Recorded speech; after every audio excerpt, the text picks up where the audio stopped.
ಆ ದೇವರ ಭಕ್ತಿಗೆ ದೇವರು ಅಂತ ಹೆಸರು ಬಂದ್ಬಿಡ್ತಾವ ನಿಮ್ಗೆ.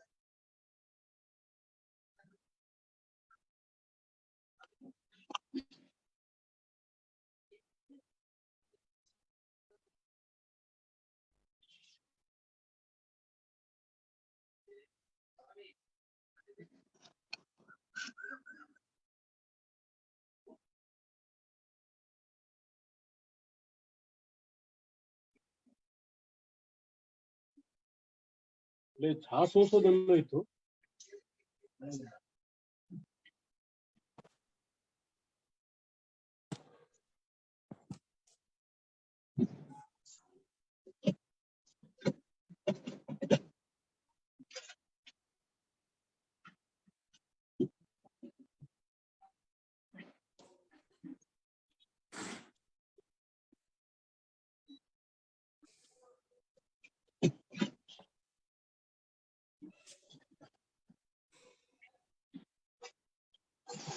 हरेम श्रूयते वा? शृणोमि। विनय तत्र शेर् इत्यस्य आप्शन् पोस्ट् मध्ये अस्ति। आमाम्।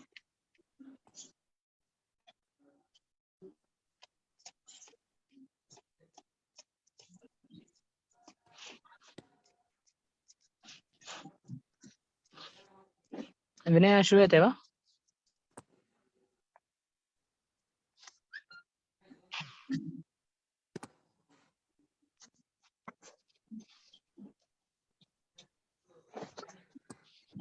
विनय प्रसादः अस्ति इति मन्ये। आचार्य श्रूयते श्रूयते। आम् समीचीनम्। स्क्रीन् शेर् करोतु। आम् आम् लब्धम्, इदानीं लब्धम्। आचार्य श्रूयते? आमाम्। श्री गुरुभ्यो नमः। हरिः ओम्। केंद्रीय संस्कृत विश्वविद्यालय द्वारा प्रचाल्यमानायाः पातंजल योगसूत्र व्याख्यानमाला इति नाम्न्याः गोष्ठ्याः अध्यक्षस्थानम् अलङ्कृतवन्तः मान्याः श्री रामकृष्ण भट्ट महाभागाः, तेभ्यः संस्था द्वारा हार्दं स्वागतं व्याहरामि। मान्येभ्यः स्वागतं। तथा अद्य स्वीयं व्याख्यानं मण्डयितुं आगतवन्तः श्रीनिधि प्याटी महाभागाः, ते च पूर्णप्रज्ञ विद्यापीठे सुधान्त वेदान्त अध्ययनं कृत्वा तत्रैव प्राध्यापकाः आसन्। तदनन्तरं पूर्णप्रज्ञ संशोधन मन्दिरे वर्षत्रयम् इति मन्ये वर्षत्रयं यावत् तत्र सेवां कृत्वा इदानीं मैसूरु नगरस्थ व्यासतीर्थ विद्यापीठे प्राचार्यत्वेन नियुक्ताः। ते च न्याय वेदांत अलङ्कारादिशास्त्रेषु निष्णाताः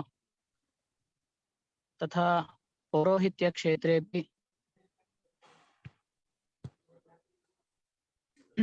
ते अद्य स्वीयं विषयम् उपस्थातुम् उपस्थिताः।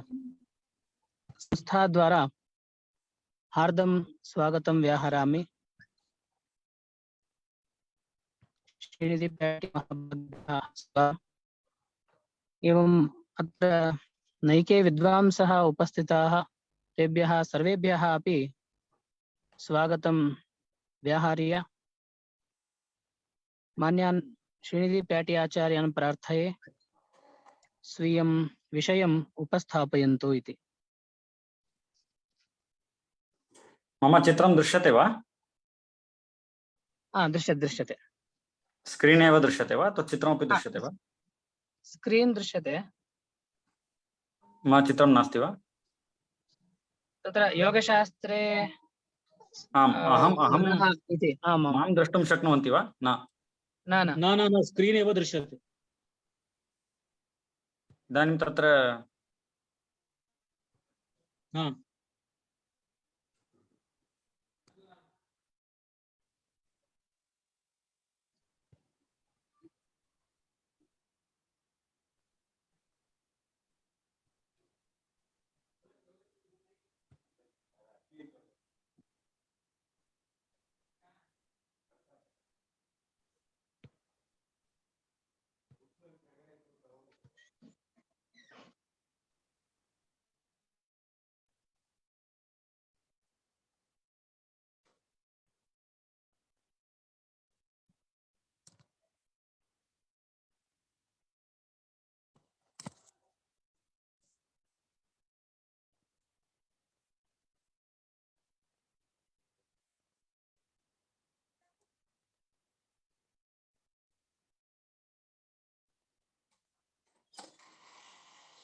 प्रसाद महोदय। आचार्य अहं मम मुखं न दृश्यते खलु? न अहम् एकं शेर् करोमि, भवान् तत्र शेर् कर्तुं शक्नोति वा? स्लैड् शेर् करोमि भवता वाट्सप् मध्ये। सः विनयः करोति, होस्ट् सः एव अस्ति विनयः। अस्तु इदानीम् अस्तु नाम इत्थमेव करोमि, अग्रे गच्छामि। आमाम्।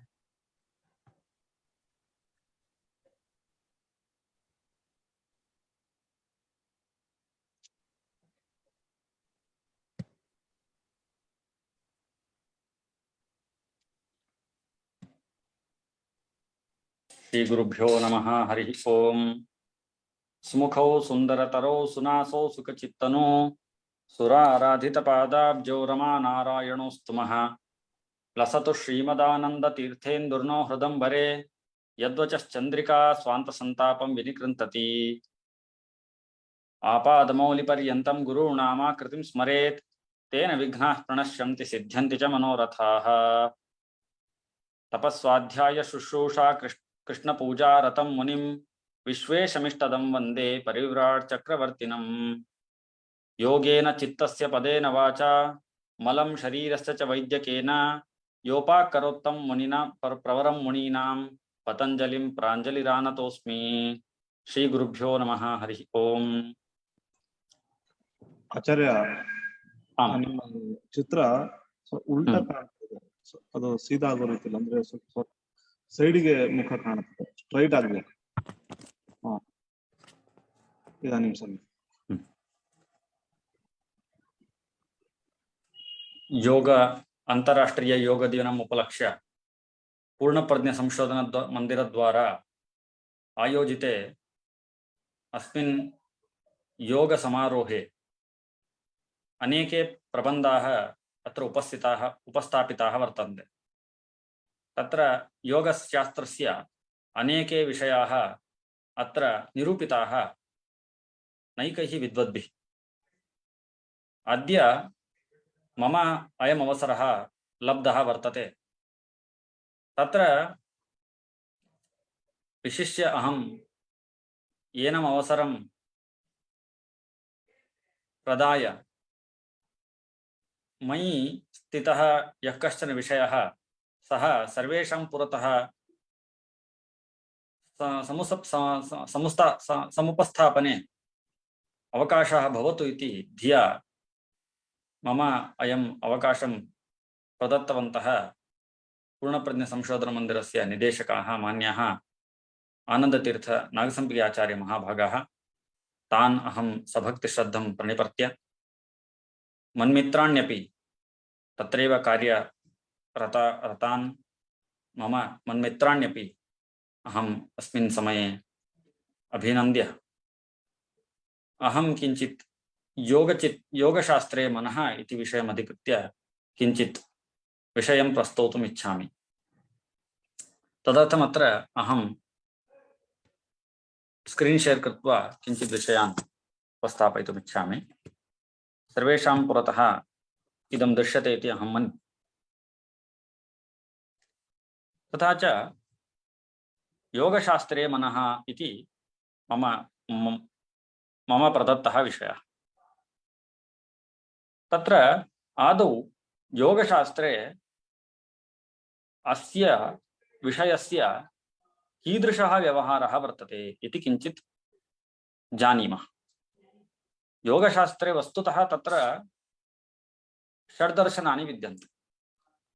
योगः साङ्ख्यमिति द्वे दर्शने परस्परं साहाय्येन तत्र प्रमाणप्रमेय विषयादीन् मण्डयन्ति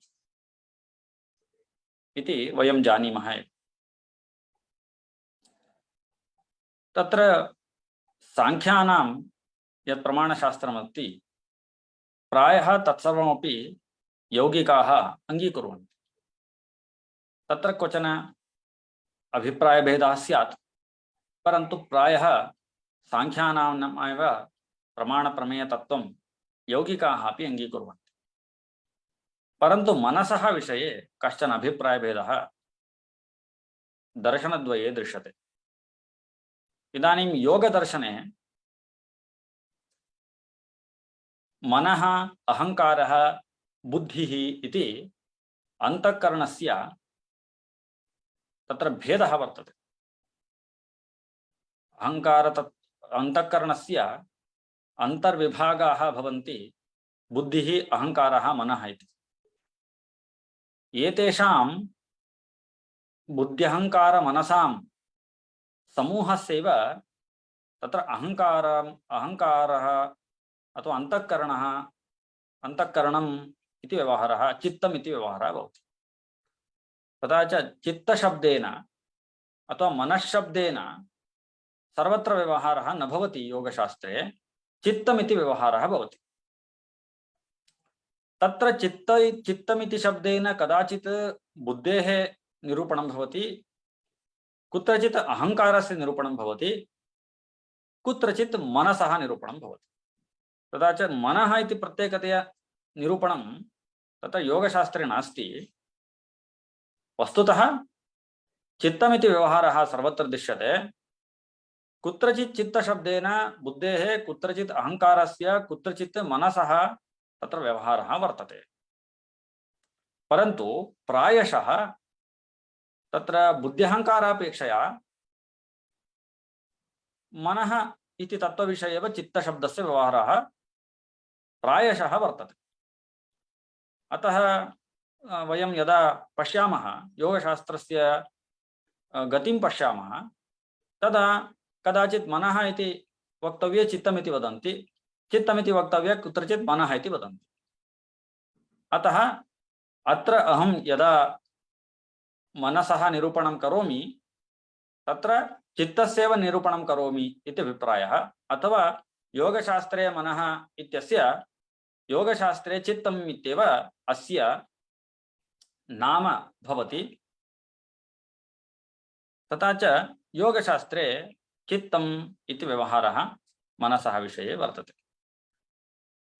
तत्र चित्तस्य विषये अथवा मनसः विषये बहु विषयाः तत्र निरूपिताः वर्तन्ते। आदौ वयं चित्तस्य उत्पत्तिः कथम् अभूत् इति विषये किञ्चित् जानीमः।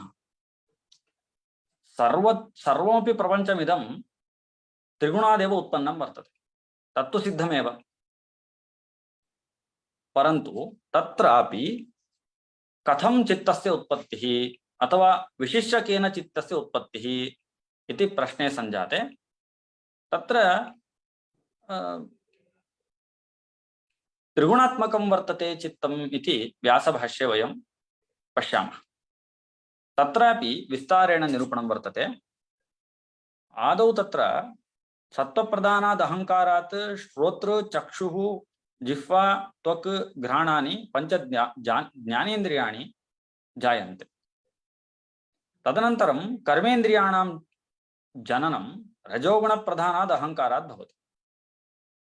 अत्र राजस अहङ्कारः यः वर्तते नाम रजप्रधानभूतः यद् अहङ्कारतत्त्वं वर्तते तस्य सहकारेण शुद्ध सत्त्वतत्त्वेन अथवा शुद्धात् सात्विकाद् अहङ्कारात् मनसः उत्पत्तिः भवति इति पतञ्जलेः अभिप्रायः। नाम मनसः निर्माणं तत्र त्रिगुणेन भवति, परन्तु तत्र प्रायः अनुपातस्य व्यत्यासेन मनसः निर्माणं कृतं वर्तते।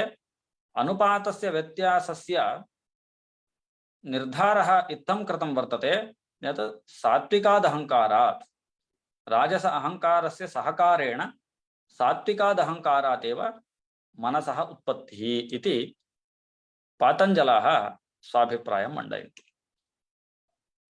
अस्तु, चित्तस्य उत्पत्तिः तु इदानीम् अस्माभिर्ज्ञाता वर्तते। चित्तं कुत्र वर्तते इति तत्र प्रश्नः सञ्जायते।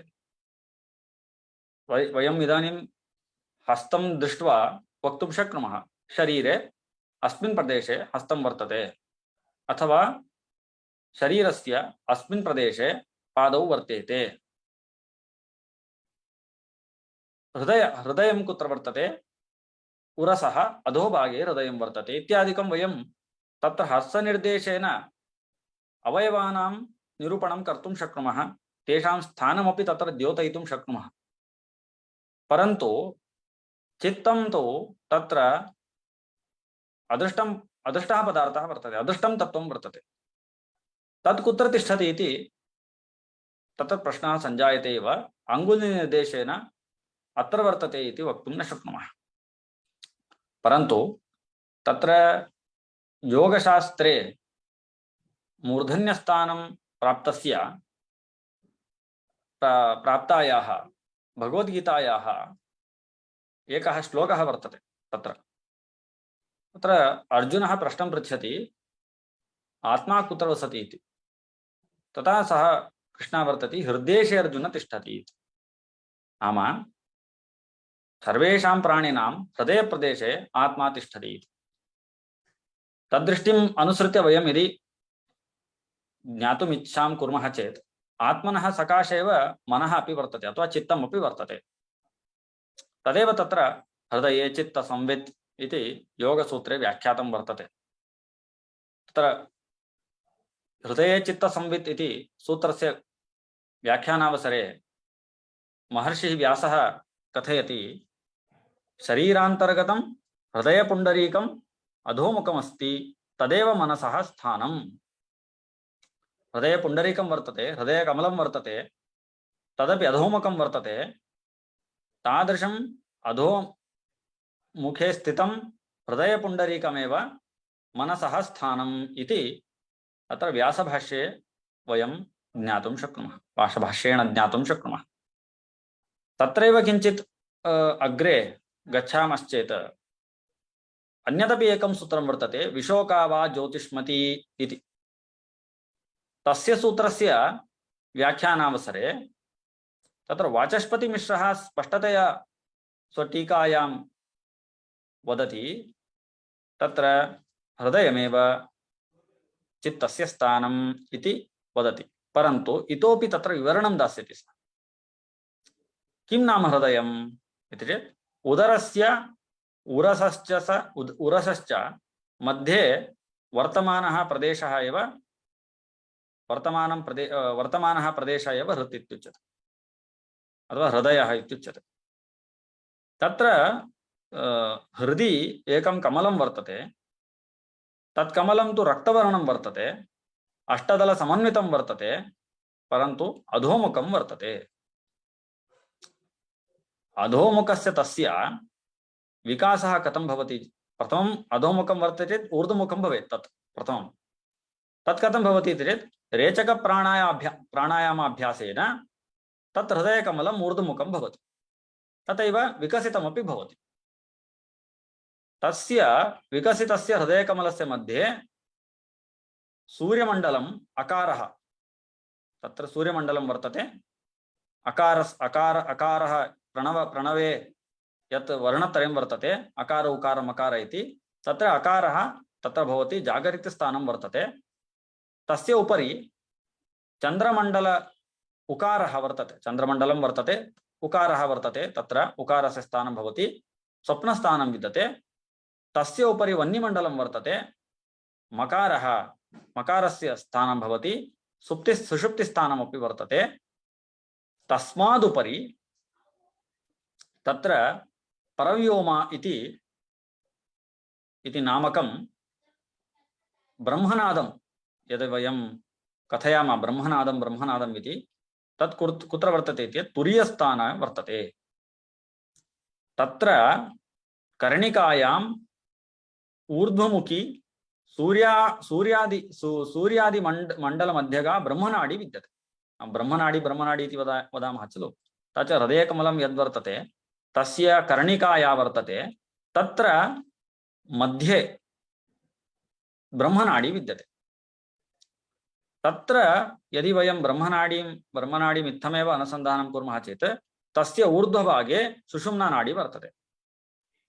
सा एव सुषुम्ना नाडी चित्तस्य स्थानम् इति विस्तारेण चित्तं कुत्र वर्तते इति सूक्ष्मदृष्ट्या अस्मान् बोधयति वाचस्पतिमिश्रः। इत्थं चित्तस्य स्थानं हृदयकमलम् इति आपाततः वयं ज्ञातुं शक्नुमः। तत्रापि यदि सूक्ष्मेक्षिकया तस्य विवरणं पश्यामश्चेत् अन्ते वयं ज्ञातुं शक्नुमः यत् तत्र या नाडी वर्तते, सुषुम्ना नाडी, सा एव चित्तस्य स्थानम् इति वाचस्पतिमिश्रः निरूपयति। अस्तु नाम चित्तस्य उत्पत्तिः इदानीं ज्ञाता अस्माभिः, चित्तस्य स्थानमपि ज्ञातं। किं चित्तस्य स्वरूपं निर्दिष्टं वर्तते योगशास्त्रे? अहम् अत्र यदा योगशास्त्रे इति वदामि तत्र प्रायः पतञ्जलिप्रणीतस्य योगसूत्रस्यैव विषयमत्र निरूपयामि, अथवा योगसूत्राणां यानि व्याख्यानानि वर्तन्ते तेषामेव अत्र निरूपणं भवति। न तु बहवः ग्रन्थाः वर्तन्ते योगशास्त्रे, तेषां निरूपणम् इदानीम् अहं न करोमि। चित्तस्य स्वरूपं प्रायः निर्मलम् इति अङ्गीकृतं, सत्त्वगुणप्रचुरम् इति अङ्गीकृतं। परन्तु यतः तत् सत्त्वरजस्तमो गुणकं वर्तते, तत्र कदाचित् किं भवति, तत्र सत्त्वगुणः अपि वर्तते, रजोगुणः अपि वर्तते, तमोगुणः अपि वर्तते। अतः तत् प्रवृत्तिस्थितिशीलं, प्रख्याप्रवृत्तिस्थितिशीलं भवति। तथा च चित्तं प्रकाशशीलमपि वर्तते, प्रवृत्तिशीलमपि वर्तते, स्थितिशीलमपि वर्तते। अतः एव तत् त्रिगुणात्मकम् इति वयं व्यासभाष्यस्य अध्ययनेन ज्ञातुं शक्नुमः। तत्र किं कार्यं कर्तुं तत् समर्थं भवति इत्यपि निर्दिष्टं वर्तते। नाम इदानीं प्रकाशशीलं वर्तते सत्त्वरूपं चित्रं। यदा शुद्धं सत्त्वं भवति तदा तत् प्रकाशशीलं भवति। तदा किञ्चित् रजसा वा तमसा वा संसृष्टं भवति चेत् तदा अणिमादि अष्टैश्वर्येषु तथा शब्द रूप स्पर्श गंधादि विषयेषु आसक्तं भवति। यतो हि वयम् इदानीं पश्यामः बहवः योगिनः भवन्ति, ते अणिमादि अष्टैश्वर्यं प्रदर्शयन्ति, यतः आकाशे तत्र नद्यां सपादेन गमनं, समुद्रे विहरणम् इत्यादिकं वयं पश्यामः। भूमेः किञ्चित् अग्रभागे विना अधिकरणं ते उपवेष्टुमपि शक्नुवन्ति। तादृशः योगिनः तत्र विद्यन्ते, ये मनसा अथवा चित्तस्य एतादृश स्वभावेन ते अनिमादि अष्टैश्वर्यान् ऐश्वर्याणि प्रदर्शयितुं शक्नुवन्ति। परन्तु इदं तु सत्त्वात्मकं वर्तते, रजसा तमसा च संसृष्टं वर्तते, तदा इत्थं भवति। परन्तु तदेव चित्तं यदि सत्त्व रजोगुणापेक्षया तमोगुणयुतं भवति चेत् तदा तदेव चित्तम् अज्ञाने अधर्मे एव आसक्तं भवति। यदि तदेव चित्तं मोहावरणेन विमुक्तं प्रकाशमानं भवति, परन्तु तत्र रजोगुणेन संसृष्टं भवति चेत् तदा धर्म ज्ञान वैराग्येषु आसक्तं भवति। तथा च तमसः आधिक्ये अधर्मे अज्ञाने, परन्तु तमसः आवरणमेव तत्र नास्ति, सत्त्वस्यैव तत्र बहुधा प्रभावः वर्तते, परन्तु रजोगुणस्यापि संस्पर्शः वर्तते चेत् तदा सत्त्वगुणस्य आधिक्यात् तादृशं मनः धर्मज्ञान वैराग्येषु एव आसक्तं भवति। यदि चित्तम् इदानीं चित्ते रजोगुणस्य संस्पर्शः आसीत्, तदपि संस्पर्शः न भवति यदा चित्तस्य, तदा तत् चित्तं स्वस्वरूपावस्थायां तिष्ठति, स्वमूलावस्थायां तिष्ठति। अतः तदेव चित्तस्य शुद्धं स्वरूपम् इति वयं ज्ञातुं शक्नुमः। इत्थं चित्तं त्रिगुणात्मकं वर्तते। त्रिगुणात्मकस्यापि चित्तस्य तत्र अनुपातभेदेन कीदृशाः व्यवहाराः भवन्ति इत्यपि वयम् इदानीं ज्ञातवन्तः। इदानीं चित्तमिति यद्वर्तते तस्य अवस्थाविशेषाः वर्तन्ते। पंच अवस्थाः तत्र निरूपिताः योगसूत्रे। क्षिप्त मूढ़ विक्षिप्त एकाग्र निरुद्धेति। क्षिप्तावस्था इत्यपि वर्तते, मूढ़ावस्था इति वर्तते, विक्षिप्तावस्था वर्तते, एकाग्रावस्था वर्तते, निरुद्धावस्था वर्तते। तत्र आदिमत्रयाणां निरोधः अस्माभिः कार्यः। तत् कथं कार्यः इत्यादिकं वयम् अग्रे जानीमः। इदानीं क्षिप्तावस्था नाम का अवस्था, कीदृशी भवति सा, कथं वा भवति इति प्रश्ने सञ्जाते तत्र उत्तरं वर्तते, रजोगुणस्य उद्रेकात् चञ्चलं सुखदुःखादि विषयेषु रजोगुणेन प्रेरितम्। इदानीं यत् चित्तं तु त्रिगुणात्मकम् इति उक्तं वर्तते, तत्र यदा रजोगुणः अधिकं भवति चित्ते, तदा तच्चित्तं चञ्चलं भवति। तदा सुखे सुखदुःखादि लौकिकविषये एव प्रेरितं भवति। प्रायः तत् दैत्यानां दानवानां केवलं लौकिक इच्छायामेव ये आसक्ताः भवन्ति, लौकिकविषयेष्वेव ये आसक्ताः भवन्ति, तेषाम् ईदृशं चित्तं भवति। तादृशी चित्तावस्था क्षिप्तावस्था इति कथ्यते। इदानीं मूढावस्था इत्यपि वर्तते। तत् कीदृशम् इति चेत्, यदा तमोगुणस्य उद्रेकः भवति तदा कार्य अकार्य भेदमेव कर्तुं सः न प्रभवति। इदं कार्यम् इदम् अकार्यम् इत्यादिकं कर्तुं सः न प्रभवति। तदा किमर्थं तथा भवति इति चेत् तस्य कोपं भवति, असूया भवति। अतः सः किं करोति, यथा तच्चित्तं प्रेरयति तथैव सः करोति। कोपासूयादि दुर्गुणानां प्रभावेण सः यथा कथञ्चित् प्रवृत्तिं करोति। एतादृश अवस्था भवति मूढावस्था। तमोगुणस्य प्रभावेण एतादृशानि कार्याणि सः करोति। एतादृशी अवस्था एव रक्षसां पिशाचादीनां भवति।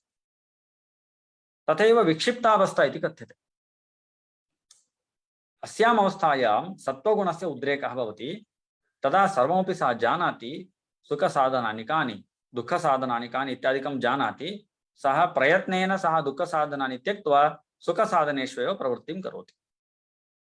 परन्तु एतेषु त्रयेषु लौकिकासक्तिर्वर्तते एव। कुत्रचित् सात्विकी वर्तते, कुत्रचित् राजसी वर्तते, कुत्रचित् तामसी वर्तते। परन्तु आसक्तिस्तु वर्तते एव। परन्तु यदा एकाग्रावस्था भवति तदा सः मनसः एकाग्रीकरणं कर्तुं शक्नोति। यदा निरुद्धावस्था भवति तदा तु सः चित्तवृत्तीनां निरोधं कर्तुमपि सः प्रभवति। तदैव सः वस्तुतः योगस्य साधनं कृत्वा तत्र योगधर्माणां निरोधं कृत्वा, चित्तवृत्तीनां निरोधं कृत्वा संप्रज्ञात असंप्रज्ञात इत्यादि समाधिसिद्धीन् अपि सः साधयितुं शक्नोति। अतएव वस्तुतः पंचवृत्तयः पंच अवस्थाः विद्यन्ते चित्तस्य। तत्र निरोद्धव्याः अवस्थाः क्षिप्तावस्था, मूढावस्था, विक्षिप्तावस्थाः। परन्तु एकाग्रावस्था, निरुद्धावस्था या वर्तते सा च तदवस्थाद्वयं सात्विकं वर्तते। अतः वस्तुतः चित्तस्य उपकारिणौ एव भवतः। अस्तु, इदानीम् अस्माभिः ज्ञातं तत्र चित्तवृत्तीनां निरोधः भवति एकाग्रावस्थायां तथा निरुद्धावस्थायां चित्तवृत्तीनां निरोधः भवति इति अस्माभिः ज्ञातः। तत्र चित्तवृत्तिः इति बहुधा अस्माभिः तत्र श्रूयते। का सा चित्तवृत्तिः? कतिपयाः चित्तवृत्तयः वर्तन्ते लोके इति प्रश्ने संजाते तत्र उत्तरं दीयते वृत्तयः पंचतयः क्लिष्टाक्लिष्टाः इति। तत्र मुद्रणदोषः वर्तते, शिष्टाशिष्टः इति, परन्तु क्लिष्टाक्लिष्टाः इति सूत्रस्य पाठः। पंचप्रकाराः वर्तन्ते वृत्तयः इति। वस्तुतः चित्तस्य प्राधान्यं योगशास्त्रे प्रतिपादितं वर्तते। तत् कथं वयं ज्ञातुं शक्नुमः इति चेत् द्वितीयसूत्रे एव योगश्चित्तवृत्तिनिरोधः इति चित्तस्य तस्य निर्देशः वर्तते। नाम योगशास्त्रमिति वयं यदि चिन्तयामः, योगशास्त्रम् एकत् बृहत् सौधः वर्तते इति वयं यदि चिन्तयामश्चेत् तत्र आधारस्तम्भं भवति चित्तम्। चित्तं विना अथवा चित्तस्य विषयं विना वयं योगशास्त्रस्य विषयं किञ्चिदपि ज्ञातुं न शक्नुमः। अतः चित्तस्य प्रामुख्यं तथा वर्तते योगशास्त्रे इति वयं यदा जानीमः तदा चित्तस्य अनेकान् प्रभेदान् अपि अथवा चित्तस्य अनेकान् विषयान् अपि वयम् अधीतुं प्रयत्नं कुर्मः। तत्र चित्तस्य वृत्तयः भवन्ति पञ्चविधाः। काश्चताः इति जिज्ञासायां प्रमाण विपर्य विकल्प निद्रा स्मृतयः इति तत्र पञ्चवृत्तयः वर्तन्ते। प्रमाणमिति एकं, विपर्ययः, विकल्पः, निद्रा, स्मृतिः इति पञ्चवृत्तयः वर्तन्ते। इदानीम् अस्माकं प्रश्नः उदेति, नाम इतोपि अनेकाः वृत्तयः वर्तन्ते। कृतिः, इच्छा इत्यादि, द्वेषः इत्यादि अनेकाः वृत्तयः वर्तन्ते। तादृशीषु अनेकासु वृत्तिषु सम्भवत्सु तत्र केवलं पञ्चविधाः इति कथम् उक्तं पतञ्जलिना स्वसूत्रे इति प्रश्नः जायते। एष एव प्रश्नः योगवार्तिककारैः तत्र स्वीकृतः वर्तते। तत्र तस्य उत्तरम् इत्थं दत्तं वर्तते। इदानीं पश्यन्तु यत् प्रधानं भवति अथवा यद् व्यापकं भवति व्यापकस्य निवृत्तौ व्याप्यस्यापि निवृत्तिर्भवति। अयं तु सर्वत्रापि लोके दृष्टः एव वर्तते। इदानीं तत्र व्यापकः वर्तते, प्रमाणादि पञ्चवृत्तयः व्यापकाः भवन्ति। व्यापकस्य तस्य निवृत्तौ व्याप्यानाम् अन्यासां वृत्तीनामपि निरोधः भवत्येव।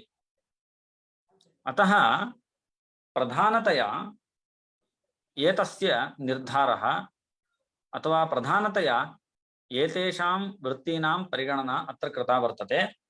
एतासां वृत्तीनाम् अंतर्विभागे अन्याः वृत्तयः अंतर्भवन्ति। अतः प्रधानतया येषां निरूपणं कर्तव्यमेव, यासां निरूपणं कर्तव्यमेव, तादृशीनां वृत्तीनां निरूपणम् अत्र कृतं वर्तते। ताः एव प्रमाणं, विपर्ययः, विकल्पः, निद्रा, स्मृतयः, स्मृतिः इति पञ्चवृत्तयः इति योगशास्त्रे निरूपणं वर्तते। प्रमाणं तु सर्वेपि जानन्ति एव। तत्र प्रमाणं त्रिविधं प्रमाणं तत्र तैरङ्गीकृतं वर्तते। प्रत्यक्षम्, अनुमानम्, आगमः इति। विपर्ययः नाम विपरीतज्ञानं। विकल्पः इति कश्चन विशेषः तैरङ्गीकृतः वर्तते। निद्रा इति वयं जानीमः, स्मृतिरत्यपि वयं जानीमः। अस्तु, वृत्तयस्तु ज्ञाताः, परन्तु चित्तवृत्तीनां निरोधः कार्यः इति तत्र निरूपितं।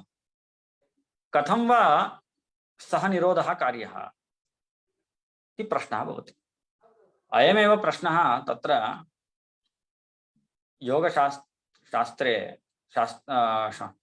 योगशास्त्रमिति प्रथितायां भगवद्गीतायां कृतं, अर्जुनेन कृतं।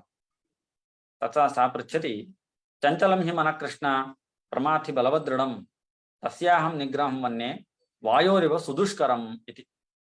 अतः मनः बहु चञ्चलं वर्तते। यथा वायुं वयं तत्र वायोः रोधनं कर्तुं कथं वयं न शक्नुमः, तथैव मनसः अपि रोधनं कर्तुं न शक्नुमः। परन्तु भवान् वदति मनसः निरोधेनैव अथवा मनसः एकाग्रीकरणेनैव वयं ध्यानं साधयितुं शक्नुमः। ध्याने साधिते एव वयम् अग्रे परमात्मनः दर्शनम् साक्षात्कारम् इत्यादिकं सम्पादयितुं शक्नुमः इत्यादिकं तत्र निरूपितं। तत्र प्रश्नः भवति, चञ्चलं हि मनः कृष्ण प्रमाथि बलवदृढं तस्याहं निग्रहं मन्ये वायुरिव सुदुष्करम् इति। तत्र उत्तरं तत्र श्रीकृष्णेन गीताचार्येण इत्थं कथितम्। आं सः अङ्गीकरोति। प्रथमम् असंशयं महाबाहो मनो दुर्निग्रहं चलम् अभ्यासेन तु कौन्तेय वैराग्येण च गृह्यते, वैराग्येण च गृह्यते इति। नाम तत्र सः वदति, आम् अहम् इत्थं न कथयामि यत् मनः सुलभतया रोद्धुं शक्यम् इति। मनसः रोधनं सुलभतया न भवति, परन्तु तस्यापि तत्र उपायः अस्ति। किमिति कथयति सः, अभ्यासेन तु कौन्तेय वैराग्येण च गृह्यते। निरन्तर अभ्यासेन तथा वैराग्येण तस्य निग्रहं, मनसः निग्रहं कर्तुं शक्नुमः इति सः कथयति। तदेव तत्र स एव विषयः पतञ्जलिनापि स्वसूत्रे निरूपितः वर्तते। तत्र चित्तवृत्तीनां निरोधः तु अभ्यासवैराग्यामेव तत्र सम्पादयितुं शक्यः इति सः वदति। इदानीं निरोधः नाम किं? बहुत्र तत्र प्रयोगः दृश्यते, निरोधः निरोधः इति। तत्र अनेके इदानीं वयं वेदान्तसिद्धान्तम् अनुसृत्य निरोधं यदि पश्यामश्चेत् तत्र भिन्नः अर्थः भवति। परन्तु पतञ्जलि महर्षेः सिद्धान्तस्य अनुसारेण को नाम निरोधः इति प्रश्नः भवति।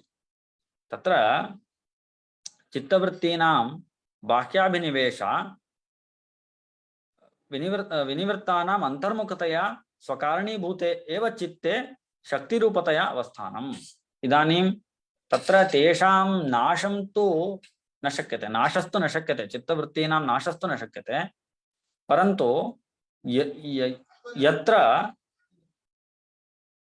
एताः वृत्तयः समुद्भूताः वर्तन्ते तादृशे चित्ते एव तासां वृत्तीनां पुनः शक्तिरूपेण स्थापनं तदेव तत्र निरोधः इति कथ्यते।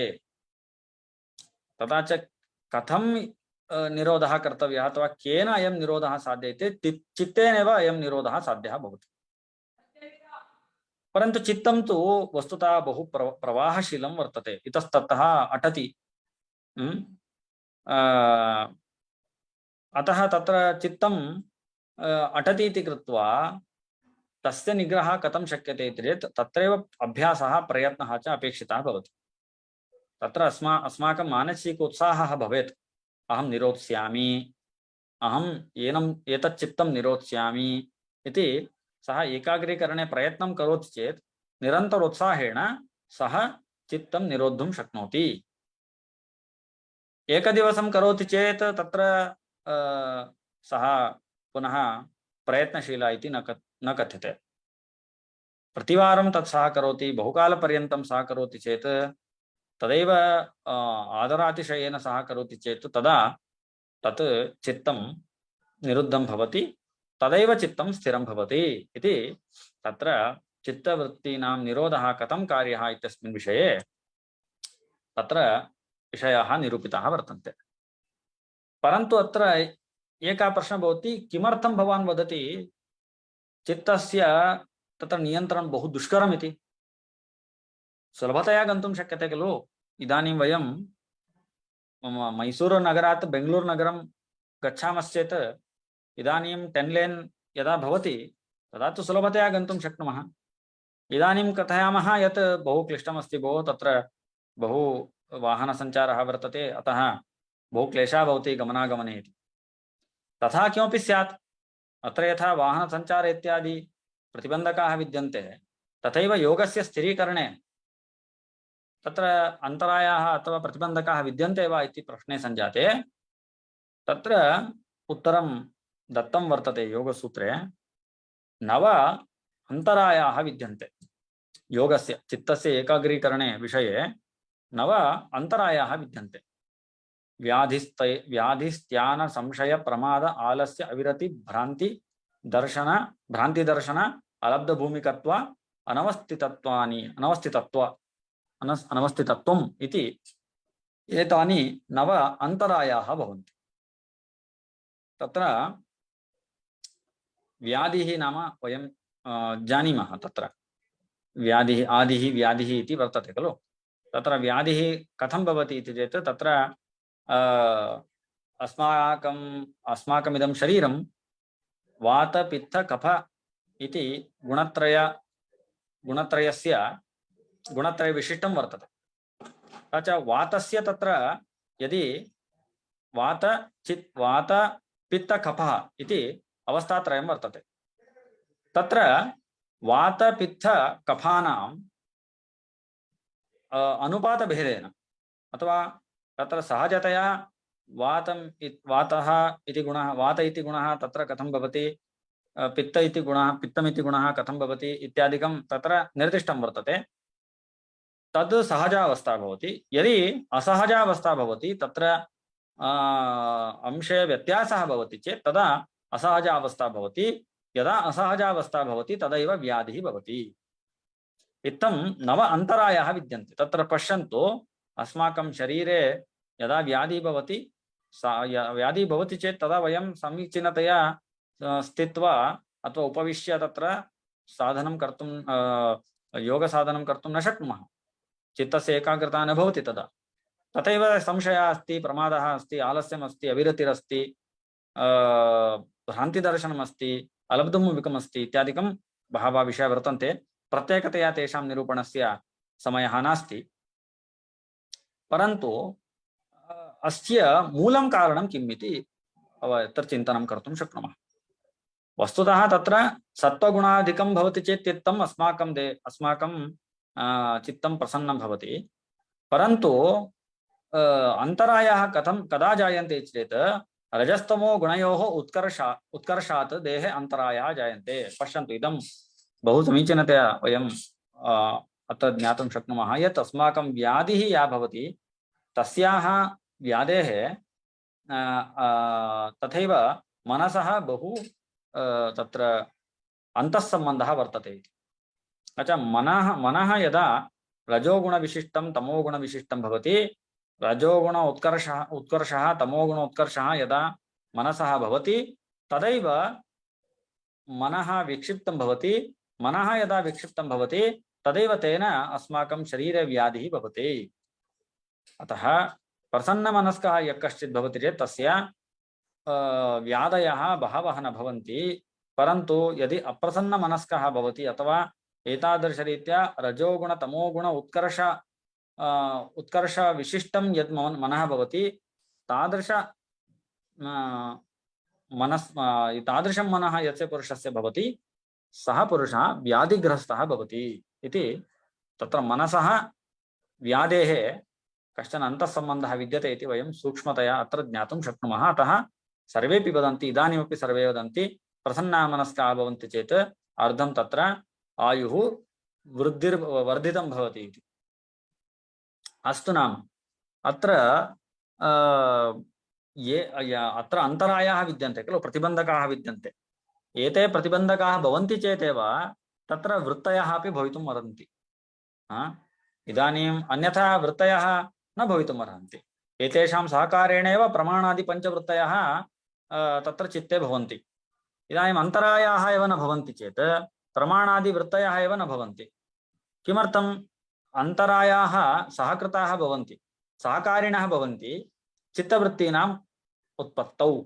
अतः यदा अन्तरायाः नश्यन्ति अथवा अन्तरायाणां वयं निरोधं कुर्मः चेत् तदा चित्तवृत्तीनां निरोधः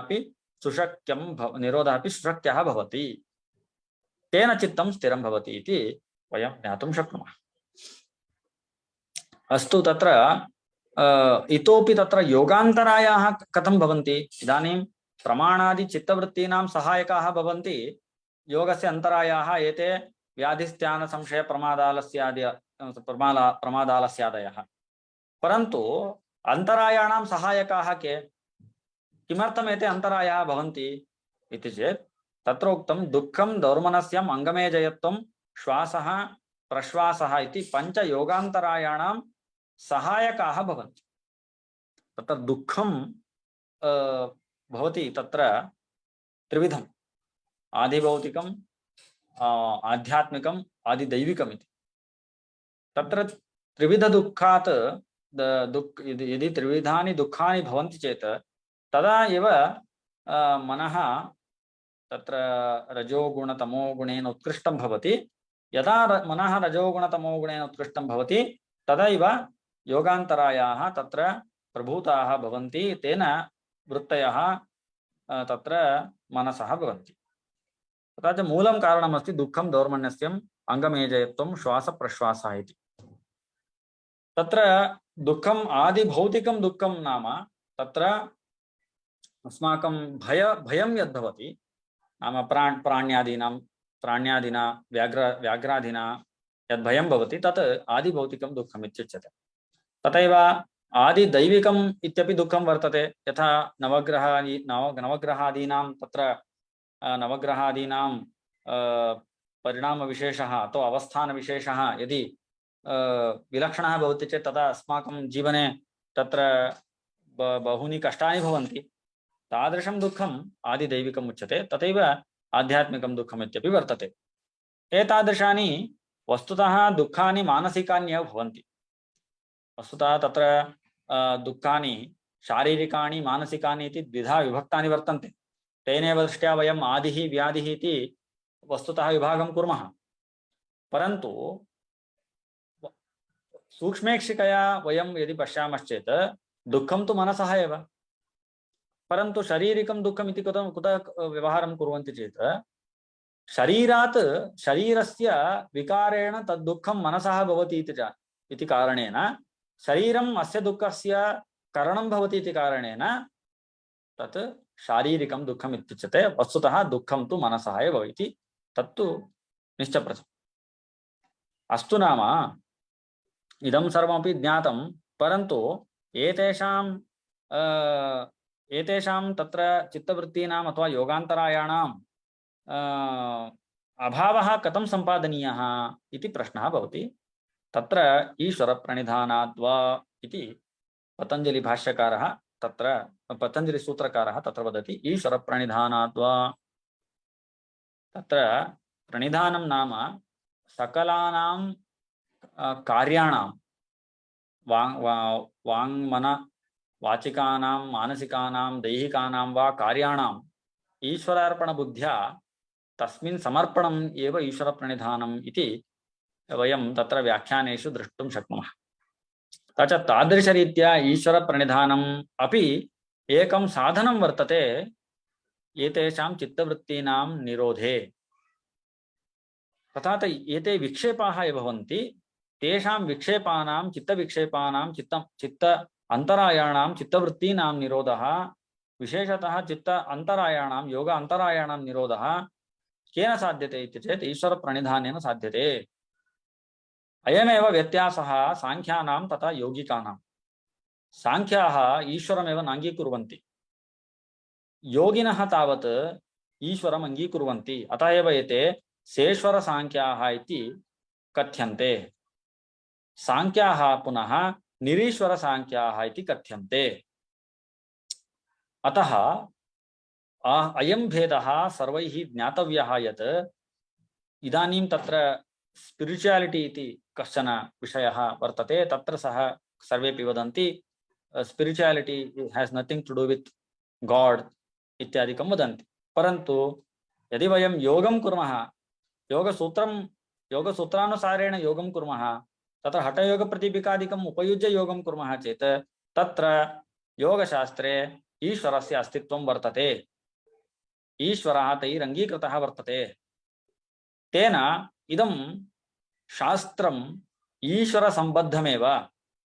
विनेश्वरं वयं योगं कुर्मः इति चेत् तत्तु पतञ्जलि सूत्रकारस्य विरुद्धाचरणं भवति, न तु पतञ्जलि सूत्रकाराभिप्रेतम्। तथा भवन्तः किं वक्तुं न शक्नुवन्ति, अहं योगाभ्यासं करोमि इति न वक्तुं शक्नुवन्ति, किञ्चित् अन्यं नाम प्रदीयतां नाम।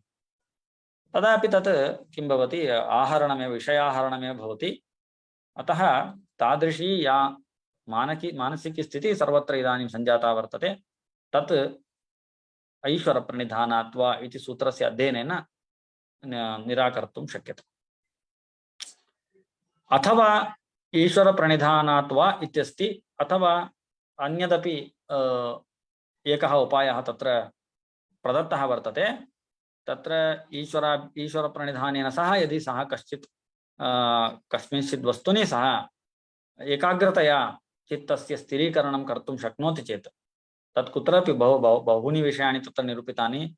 तत्र यत्र बहूनि वस्तूनि सन्ति, एकैकस्मिन् वस्तुनि यदा निरोधं करोति तदा विभिन्नं फलं सः सम्पादयितुं शक्नोति इत्यादिकं तत्र उक्तं वर्तते। तत्र कश्चन विशेषः वर्तते, द्वैपायनादि कृष्णद्वैपायनादि इत्यादि व्यासादि महर्षयः ये भवन्ति, तेषां चित्तं यद्वर्तते तस्मिन् चित्ते यदि अस्माकं चित्तं स्थिरीकरोति तदा तेषां चित्तं यदा निर्मलम् अस्ति तदा अस्माकमपि चित्तं निर्मलं भवति इत्यपि तत्र कथितं वर्तते। नाम सम्प्रदायसम्बद्धः अयं विषयः वर्तते। अनेके योगिनः मार्गेऽस्मिन् भूत्वा योगाभ्यासेन चित्तस्य एकाग्रीकरणं सम्पादितवन्तः। तथैव अग्रे अन्ते चित्तस्य इदानीं वयम् उपायं दृष्टवन्तः। तत्र साधारणतया अस्माकं जीवने उपयोगः भवेत् तादृशः विषयः भवति चित्तमलः इति। नाम साधारणतया चित्तमलस्य निवारणं यदि वयं कर्तुं शक्नुमः चेत् सुलभतया चित्तस्य एकाग्रीकरणं सम्पादयितुं शक्यते। तत्र चतुर्विधाः चित्तमलः वर्तन्ते। नाम कालुष्यम् इति कथयामः खलु। इदानीम् एकं पात्रं स्वीकृत्य पात्रे यदि कालुष्यं वर्तते चेत् तत्र कालुष्यं यदा भवति तदा यदि वयं पयः स्थापयामः, पयः अपि तत्र नष्टं भवति। तथा किं कर्तव्यम्? आदौ पात्रस्य शुद्धीकरणम् आवश्यकं। पात्रस्य शुद्धीकरणानन्तरं यदि पयः स्थापयामः तदा पयः अपि शुद्धं भवति, नष्टं न भवति। तथैव चित्तमलाः वर्तन्ते, ते च चित्तमलाः एतादृशाः वर्तन्ते।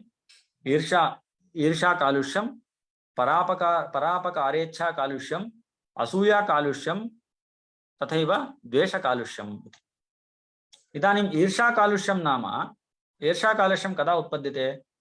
इदानीं रजोगुणः तमोगुणः वर्तते मनसि, तदा इदम् ईर्षा कालुष्यं जायते। ईर्षा कालुष्यं नाम किं? यदि कश्चन अन्यजनः बहु साधनं बहु समृद्धः भवति, स्वस्वकार्ये बहु श्रमं साधयित्वा सः बहु धनादिकं सम्पादयति अथवा नामादिकं सम्पादयति चेत् तद्दृष्ट्वा अहं यदि असूया तत्परः भवामि चेत् तदा ईर्षा कालुष्यम् इत्युच्यते। तथा किं भवति? वस्तुतः ईर्षा कालुष्यम् अस्ति चेत् वस्तुतः सः सुखी अस्ति चेदपि सः दुःखी इव अनुभवति सः। किमर्थम्? अहं बहु धनादिकं सम्पादयामि चेदपि मत्सकाशात् बहु धनादिकम् अन्यस्मिन् वर्तते इत्येव तस्य चिन्ता। अतः तादृशम् ईर्षा कालुष्यं वर्तते, तस्य निरासः करणीयः, विनाशः करणीयः।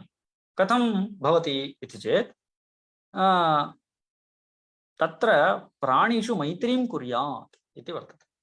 नाम ये जनाः भवन्ति तेषां तेषु सर्वेषु जनेषु मैत्री भावना अस्माकं स्यात्। न केवलं मनुष्येषु, प्राणिषु अपि मैत्री भावना यदा अधिकं कुर्मः, भावनां यदा अधिकां कुर्मः, तदा वयम् इतोपि ईर्षां निवारयितुं शक्नुमः। तेन चित्तशुद्धिः भवति। चित्तमलः यदा अपगच्छति तदा चित्तशुद्धिर्भवति। तथैव अस्ति अपकारेच्छा कालुष्यम्। इदमपि रजसः तमसः रजस्तमो गुणकं भवति। यदा रजोगुणः अधिकं भवति, तमोगुणः अधिकं भवति, अधिकः भवति, तदैव परापकारेच्छा कालुष्यं भवति। वस्तुतः किं भवति इति चेत् अन्यः कश्चन जनः वर्तते, तत्र विना कारणेन तत्र सः तस्य अपकारं कर्तुम् इच्छति। तादृशी अवस्था भवति अथवा तादृशं कालुष्यं भवति, परा अपकारेच्छा कालुष्यं। तस्यापि नाशः करणीयः। किं कर्तव्यं तदा इति चेत् पूर्वं ये सुखिनः जनाः विद्यन्ते, तेषु सुखिषु जनेषु मैत्रीं कुर्यात् इत्युक्तं। तेन ईर्षा कालुष्यं नश्यति। यथा अस्माकं तत्र दुःखिनः ये वर्तन्ते, तान् दृष्ट्वा वयं हर्षमेव प्राप्नुमः। तस्य समीपे किमपि नास्ति, मम समीपे इत्थमस्ति इति सुखम् अनुभवामः। परन्तु यः बहु धनादिना समृद्धः वर्तते, तं दृष्ट्वा वयम् ईर्ष्यां प्रकटयामः। तदर्थं तत्र ये सुखिनः भवन्ति तेषां विषये अस्माकं तत्र मैत्री भावना भवेत् इति उक्तं। परापकारेच्छा यदा भवति तदा दुःखिनः ये भवन्ति, तत्र करुणाभावना यदि जागृता भवति चेत्, करुणां भावनां यदि वयं जागरितुं प्रयत्नं कुर्मश्चेत् तदा परापकारेच्छा कालुष्यमपि नश्यति। इत्थं द्विविधम् ईर्ष्या कालुष्यं, परापकारेच्छा कालुष्यं। तथैव असूया कालुष्यं वर्तते। नाम ईर्ष्या कालुष्यम्, असूया कालुष्यम् आपाततः एकविधा एते दृश्यते। परन्तु ईर्ष्या नाम तत्र किमस्ति, सः बहु धनं सम्पादितवान् इति ज्ञात्वा तत्र असूयाकरणम् ईर्ष्या इत्युच्यते। परन्तु असूया नाम बहवः पुण्यात्मानः जनाः लोके विद्यन्ते। वयं किं कुर्मः, विना बुद्धिमुपयुज्य सद्गुणाः बहवः वर्तन्ते चेदपि तेषां तेषु सद्गुणेषु दोषारोपणं कुर्मः। वस्तुतः सात्विकाः जनाः, बहवः गुणाः विद्यन्ते, परन्तु वयं किं कुर्मः, सः तु भ्रष्टः अस्ति इत्यादिकं वयं तत्र वदामः। समीचीनानां जनानां विषये मिथ्यारोपणम् अथवा दोषारोपणमेव तत्र असूया कालुष्यम् इत्युच्यते। अस्यापि जननं रजस्तमो गुणानाम् आधिक्येन भवति। तद्विनाशाय किं कर्तव्यम् इति चेत् पुण्यात्मकेषु हर्षं भावयेत्। ये बहूनि उत्तमानि कार्याणि कुर्वन्ति तेषां विषये अस्माकम् आनन्दः भवेत्, तत्र तेषां विषये असूया न भवेत्, तदैव एतादृशी असूया अपगच्छति। अन्तिममस्ति द्वेष्यकालुष्यम् इति। नाम तत्र वर्तते रजस्तमो गुणानाम् आधिक्येनैव इदमपि उत्पद्यते, अयमपि उत्पद्यते। तस्य निवारणं तु कथं भवति? इदानीं द्वेषकालुष्यं नाम किं? विना कारणं तत्र द्वेषः करोति, द्वेषं करोति, अथवा सकारणमपि सः द्वेषं करोति। तत्र पतञ्जलिकारः वदति, सूत्रकारः वदति, भाष्यकारः वदति, सर्वेपि तत्र व्याख्यानेषु इदमपि दृश्यते यत् तन्निरासाय किं कर्तव्यम् इति चेत् अपुण्यवत्सु औदासीन्यं भावयेत्, नानुमोदनं न वा द्वेषः। पश्यन्तु, यदि यः योगी अस्ति, इदानीं बहवः तत्र बहूनि तत्र अधमकार्याणि लोके प्रवर्तन्ते, कश्चन करोति अपि, केचन कुर्वन्ति। तदा वयं यदि सः तादृशं कार्यं करोति इति वयं यदि द्वेषं प्रकटयामः, तदा तेन द्वेषेण मनसि तमोगुणस्यैव आविर्भावः अधिकः भवति। तस्य तमोगुणस्य अधिकाविर्भावेन अस्माकमेव चित्तविक्षेपः, तेन व्याध्यादयः सम्भवन्ति।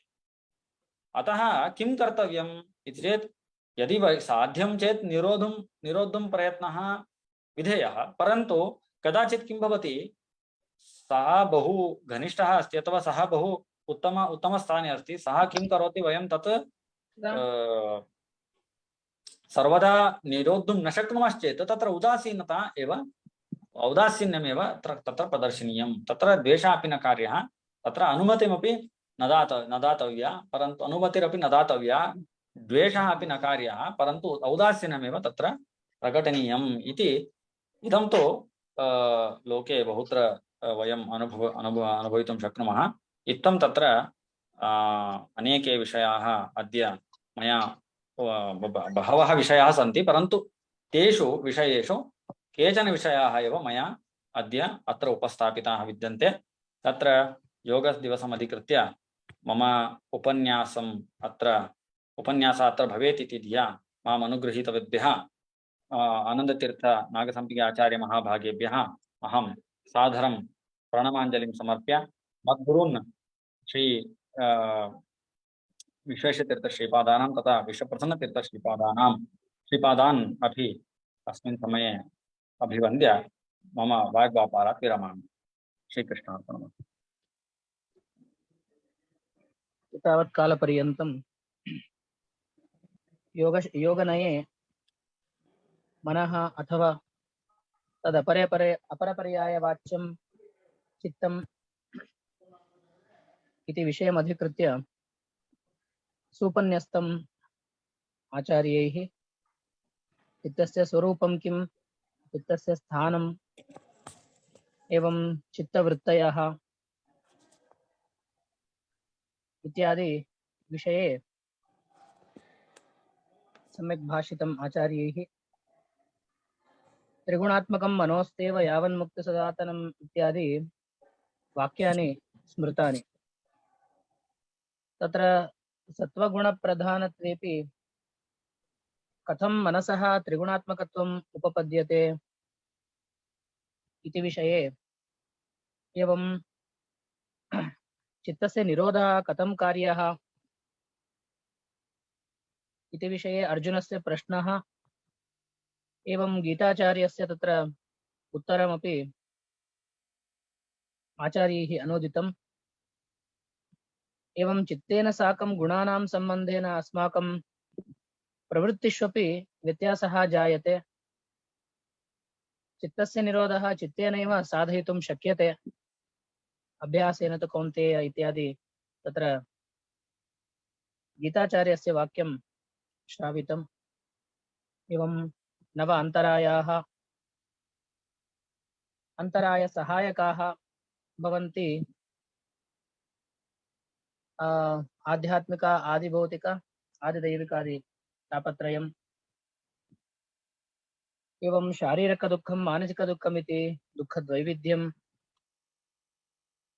एवं चित्तमलस्य विषये तन्निवारणे च उपायाः के इत्यादि विषये नैके विषयाः आचार्यैः सुपन्यस्ताः।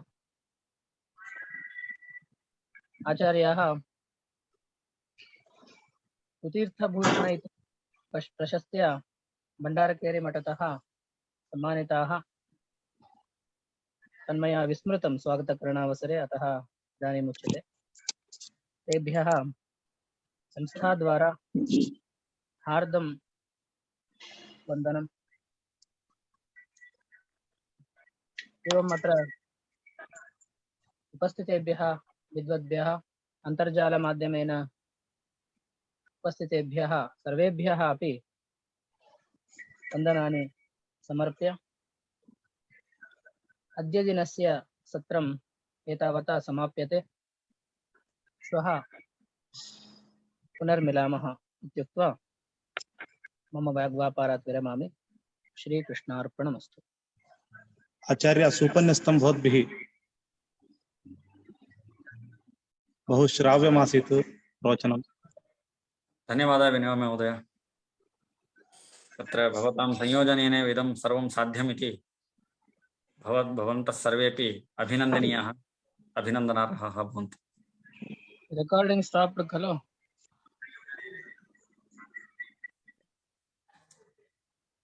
अस्तु तर्हि विरमामि। आम् आम्, सुपन्नस्तम् आचार्य। धन्यवादः। नैके विषयाः संगृहीताः।